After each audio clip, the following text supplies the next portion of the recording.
Yo, NBA fans! Sobrang unexpected comeback ng Warriors kahit wala si Steph. No Curry, no problem. Itong si Dillon Brooks, niyayabangan pa si Curry sa bench at aba trash talk pa. Kinarma tuloy, nabaliktad pa ang laro, natalo pa sila. Pag-usapan natin yan, kaya wag na natin patagalin pa. Tara na, let's go!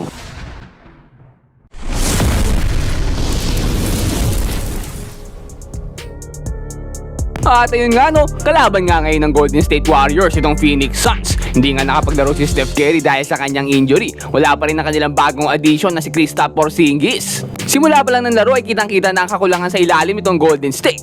Bumabawi na nga lang sila sa kanilang napakatinding ball movement. Ang ganda nga ng mga pasa na binibigay nila dito. Talagang umiikot ang bola, Pat Spencer nga makakuha ng 3-pointer dyan. Mainit naman na naging first quarter nito si Dillon Brooks ng Phoenix Suns. Career best. Yep. Here he is, finds a lane and glides in for two with them. At dahil nga wala si Curry ngayon, itong si Pat Spencer at De'Anthony Melton nga ang nag-start para sa Golden State. Effective naman yung dalawang yan. Ang problema lang no, masyadong maliit ang lineup nila. Kaya nabibigyan ng second chance points itong Phoenix Suns. Tulad na lang nito, nakakuha sila ng offensive rebound at nakakuha pa ng 3. Buti na lang talaga kahit naka-small ball lineup sila, maganda naman yung chemistry nila. Kapag nawawala si Curry, talagang dapat ganito ginagawa nila, no? Talagang tulungan dapat. Tulad na lang dito, double team kay Dillon Brooks, nakakuha sila ng steal, fast break para sa Golden State. At si Pat Spencer nga makakakuha ng another 3-pointer, second 3-pointer of the game. Pero dahil nga litan lineup nila, no, ginagamit yan na advantage ng Suns. Dito nga, no, para nakikipaglaro lang sa mga bata, ang liliit na mga nagbabantay sa kanya. Basic basketball. Buti na lang talaga, napakagaling nito si De'Anthony Melton pagdating sa scoring. Nababawi kahit pa paano ang mga ini-score dito ng Suns. Kaso talagang nilulugi sila sa rebounding. Another second chance points na naman nga dito. At ang masakit pa, 3-pointer ang binitawan. Patuloy silang inaatake ng Phoenix Suns dito sa ilalim at hindi sila makasagot. Nagsisimula na nga mag-init dito ang Suns, pero buti nga lang nakakuha ng back-to-back threes itong si Guy Santos. He's a warrior, but For making a move, Brooks is there to meet him. And then doubled down low by Goodwin. Santos, three, another one. Great defense pa pinakita dito ng Warriors na agawan nitong big man. Kaso lang makakabawi agad to, no? Sinupalpal ba naman yung 3-pointer ni Podziemski? Binaliball block eh. Nabaliktad na nga ulit dito ang momentum at nakuha ulit yan ng Suns. Brooks weaving to the hole. under Jordan Knott is looking to attack you. He finds Nakatabla na nga sila dito, nahabol na score dito ng Golden State at nakuha pa nga sila ng last second basket na kalistan dunk na to. Kaya nakuha pa nga nila ang 2-point lead pagtapos ng ating first quarter. Second quarter, no, mahigpit ang pinapakitang depensa dito ng Suns pero nakakalusot ang mga players ng Golden State. It's guard's responsibility. Gillespie got 2 in that first quarter. All 5 guys responsible for bodies. Melton with a lot of traffic. Rivers picks it up. First Phoenix foul of the game. Melton with a 3. The fake, the feed. Rivers is hurt. Payton will want. And there's that rebounding that Steve Kerr was talking about during the timeout. Nagdire-diretso nga momentum nila dito, nakakuha pa ng 3-pointer itong si Moses Moody. Muli nga lumaki kalamangan dito ng Golden State pero itong Phoenix Suns nakakuha naman ng wide open 3-pointer para kay Royce O'Neal. At ito na naman nga, si Dillon Brooks nakakuha pa ng foul and 1. At ang matindi dito, no, tinitingnan pa nga niya itong si Steph Curry na nasa bench. Kahit hindi naglalaro si Curry, niyayabangan siya. Ang lala talaga nito si Brooks, grabe talaga ang attitude. Nakabawi naman agad ang Golden State dito, turnover para sa Suns at wide open dunk para sa rookie na si Will Richard. Kaso itong si Brooks no, hindi pa tapos no, may takeover na para dito sa Phoenix Suns. Nagwawala na dito sa ating second quarter at dito nga no, tiningnan na naman niya si Steph Curry, talagang niyayabangan si Steph. Pinapostehan pa niya dito si Guy Santos at boom, bagsak! Turn around fade away pa at aba, ito na naman tinatrash talk si Steph. At ang aasar pa, parang sinasabi na, halika dito Curry, makipaglaro ka sa akin para ikaw naman ang papanisin ko. Si Curry dito natatawa na lang at napapailing eh. Sobrang yabang ba naman kasi nito si Dillon Brooks, kakaiba talaga.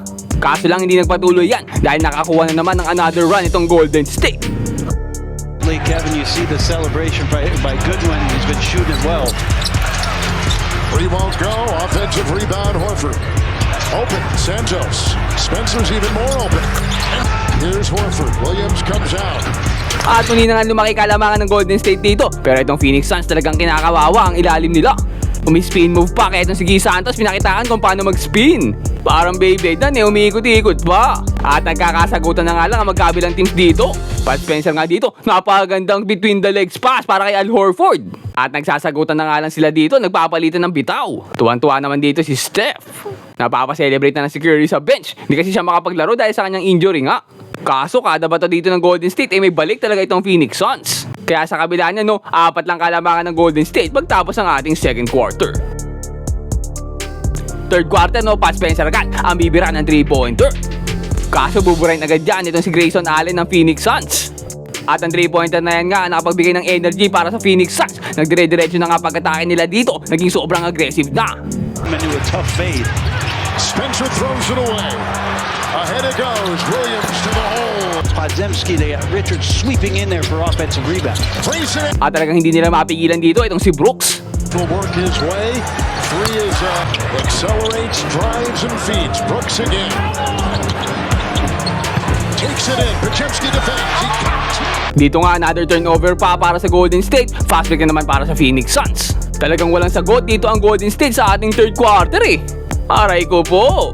In Boston, the need for a stretch five that can knock down threes, playoff experience, big bruiser, good rebounder, a couple of good pickups. Na-stack up na dito ang Golden State. Samantalang ito si Gillespie nakakuha naman ng back-to-back baskets para sa Suns. Right in front of Santos and fades away. At nabaliktad na nga laro dito, nakakuha na ng 6-point lead ang Phoenix Suns pagtapos ng ating third quarter. Last quarter pero itong Phoenix Suns parang hindi pa rin naubos ng baterya. Dire-diretso pa nga rin pag-atake nila at pinangunahan pa sila nitong si Gillespie ng kanyang 3-pointer. When he played college basketball at Villanova as the best point guard, here's a three from... Dito nga bago pa ulit nakascore itong Golden State sa ating fourth quarter. Talagang hirap na hirap sila makascore kapag wala si Steph Curry eh. Kaso talagang mainit na itong Phoenix Suns. Nakakuha pa nga ng dunk dito, napakatindi. Umabot na nga 13 kalamangan dito pero Green with the 3 points. Buburahin naman agad yan ng kanyang rival. Ito nga, boom, bagsak pa si DeAnthony Melton. Sabay 3 points. Grabe, tas tuwan-tuwa pa itong si Dillon Brooks, nakasakit na nga eh. Pero dito nagsiselebrate na nga ang Suns. Pero di pa tapos dito ang laro. 10-point lead, naging 3 pa, nag-hype na nga si Curry. Nagsisimula na humabol dito ang Golden State. Horford pa dito with another 3 points. Ito na ang Warriors sa 4 na lang kalamangan. Kaso nakalusot na naman dito sa ilalim. Pero okay lang, Al Horford na veteran, di uturuan ng leksyon ng mga bata ng Phoenix Suns. 2 na nga lang kalamangan, biglang nakakambak ang Golden State. DeAnthony Melton pa with a crazy drive. Tie ball game, all 97 na. Napakagandang depensa mula kay Moody, nakasupalpal itong si Gillespie. Guy Santos dito nagmamadali na to take the lead. Yes sir! Tuwan-tuwa na nga dito si Curry, nagse-celebrate na ang Golden State. Nabawi na nila ang kalamangan, lamang sila dalawa dito. Pero 15 seconds, may chance pa ang Phoenix Suns. Dillon Brooks pinilit ang 3-pointer. No good. Dito nga nagkakagulo na para sa bola, parang nag-aagaw buko. Kung saan na napupunta bola dito, sino kayo makakakuha? Moses Moody with a save. Dito nga, isi-secure na ni Anthony Melton ang panalo ng Golden State. What a comeback! Napahiya ito si Dillon Brooks, napatameme na lang Tuwan-tuwa naman dito si Steph Curry. Napakatinding laban. Nakasurvive pa nga ang Golden State. At natapos nga laro sa score na 101-97 in favor of Golden State Warriors. Dahil nga dyan, nakuha na ng Golden State dito ang kanilang 28th win of the season. Insane comeback talaga ng Golden State. Magandang sign to, habang wala pa nga si Steph Curry, nakakuha sila ng panalo. Next game nila ay sa Sunday kontra sa Los Angeles Lakers. Magandang laban to. Panigurado magkakagulo na naman ang mga Pinoy fans. Pero kayo, nasa tingin nyo? Tingin nyo ba ay kakayanin to ng Golden State? Comment down below and mag-subscribe ka na rin sa ating channel para lagi kang updated sa mga latest NBA happenings. Ayun lang for today. Peace out and God bless.